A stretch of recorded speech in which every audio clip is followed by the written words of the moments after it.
Selamat datang di podcast Coba Cerita dalam acara Cerita Gelas Kosong. Cerita bebas tanpa ilmu di awal, menghasilkan pemahaman di akhir. Sebuah acara yang berisikan cerita-cerita sederhana yang dapat memberikan pemahaman dengan cara mudah.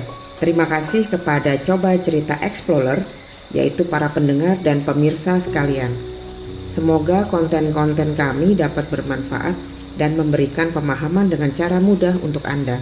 Terima kasih kepada tim Coach 17 Personality Consultant yang dapat membantu dalam pelaksanaan tes personality dan tes psikologi juga konseling. Kenali diri Anda bersama tim Coach 17. Terima kasih kepada Blesa air minum dalam kemasan yang diproduksi dengan mesin berteknologi modern dan telah melewati proses rencana mutu dan quality control mulai dari hulu ke hilir sehingga menghasilkan air berkualitas tinggi. Sehat alami bersama Blesa. Jangan lupa untuk mengikuti kami di YouTube dan ikuti juga akun media sosial kami. Klik like, subscribe, share, komen, dan tekan tanda lonceng. Coba Cerita Explorer, jangan ragu ya untuk berbagi pendapat, ide, saran, atau pertanyaan kepada kami. Kirim melalui media sosial kami atau email yang tercantum di deskripsi podcast.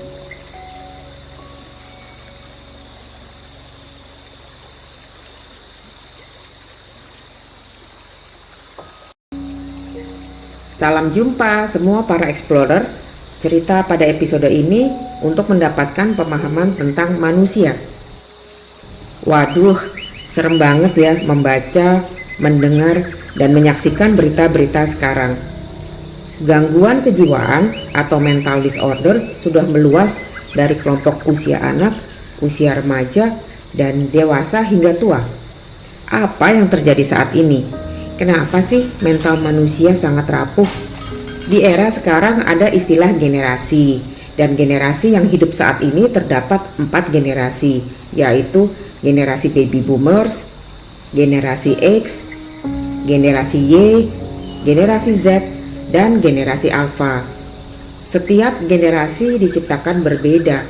Anggap saja generasi itu ibaratkan tipe handphone. Tiap kali keluar tipe baru, pasti berbeda dengan yang sebelumnya. Nah, para explorer, jangan lagi bingung ya, kenapa mental anak-anak generasi Y, generasi Z, dan generasi alpha beda banget dengan mental anak-anak pada generasi sebelumnya. Karena setiap generasi memang diciptakan berbeda dan pada waktu dan kondisi yang berbeda.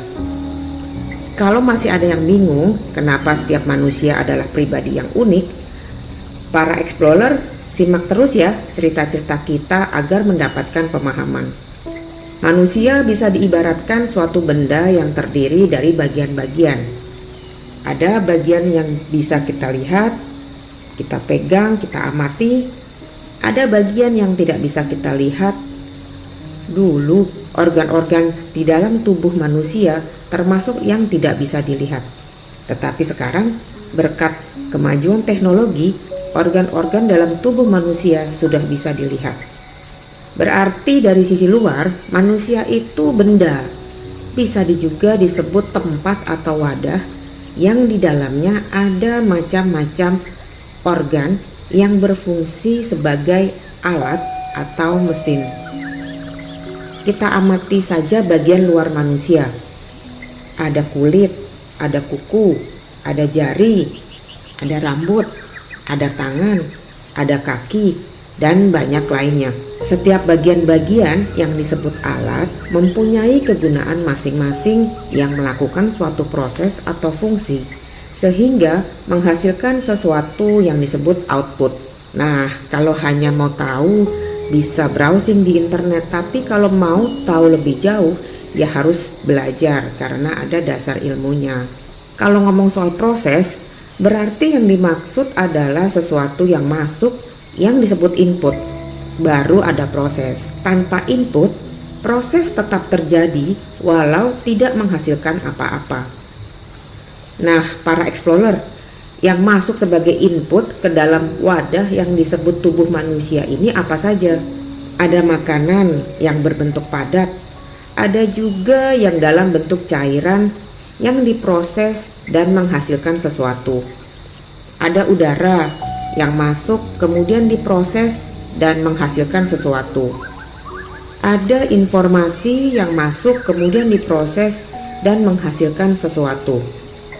Berarti nih ada 3 kelompok input yang akan melalui 3 jenis proses: makanan, udara, dan informasi yang diproses. Kelompok input pertama adalah makanan. Kita pilihkan makanan yang kita konsumsi setiap hari, hanya makanan yang baik dan sehat yang kita konsumsi. Proses makanan untuk menghasilkan sesuatu namanya proses pencernaan. Organ-organ tubuh mana saja yang melakukan proses pencernaan bisa di-browsing di internet. Cari informasi sebanyak-banyaknya untuk memperkaya pengetahuan kita. Makanan yang baik kemudian diproses oleh proses pencernaan menghasilkan sesuatu yang bermanfaat. Kalau yang dipilih yang tidak baik dan dilakukan terus-menerus, maka bisa merusak alat pencernaan dan tidak menghasilkan sesuatu yang bermanfaat. Makanya kita mau makan hanya makanan yang baik supaya dicerna sehingga menghasilkan sesuatu yang bermanfaat. Yang tidak berguna akan dibuang secara alamiah. Begitulah proses pencernaan manusia. Bagaimana rasanya kalau kita tidak rutin membuang sisa proses pencernaan? Kelompok input kedua adalah udara. Kita pilih juga udara yang masuk. Udara yang masuk adalah udara yang bersih, udara jenis oksigen. Proses udara yang masuk atau dihirup dan melalui proses pernafasan juga menghasilkan sesuatu. Organ-organ tubuh mana saja yang melakukan proses pernafasan juga bisa di-browsing di internet. Cari informasi sebanyak-banyaknya untuk memperkaya pengetahuan kita. Para explorer, kebayang nggak kalau kita menghirup udara yang bukan jenis oksigen? Oksigen murni yang dijual di tabung-tabung oksigen mahal loh harganya.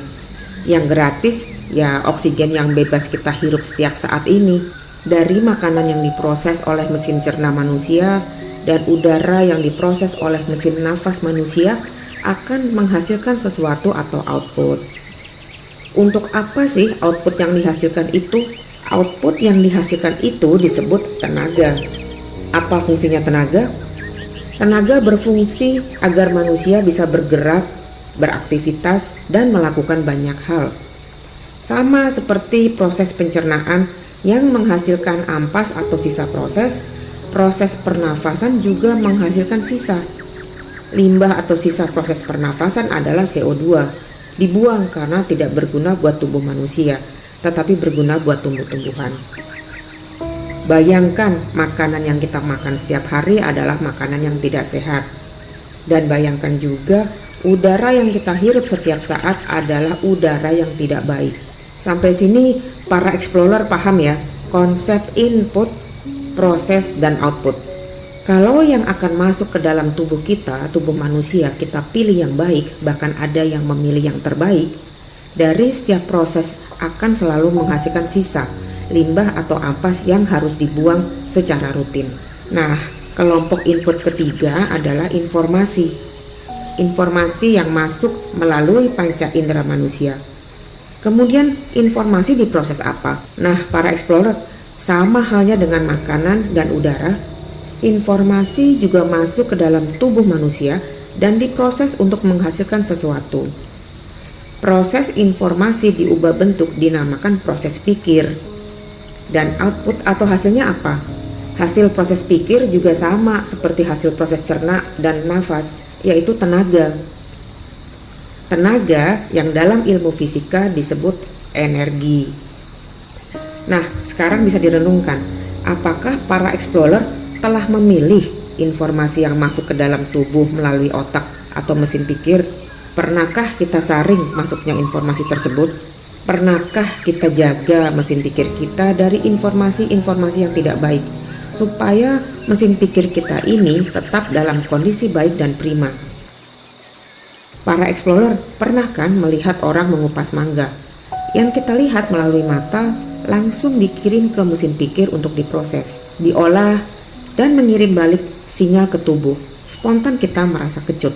Nah, para explorer yang suka drakor, ketika nonton film drama Korea, langsung mesin pikir bekerja, mengirim sinyal ke mata, kita bisa ikut menangis.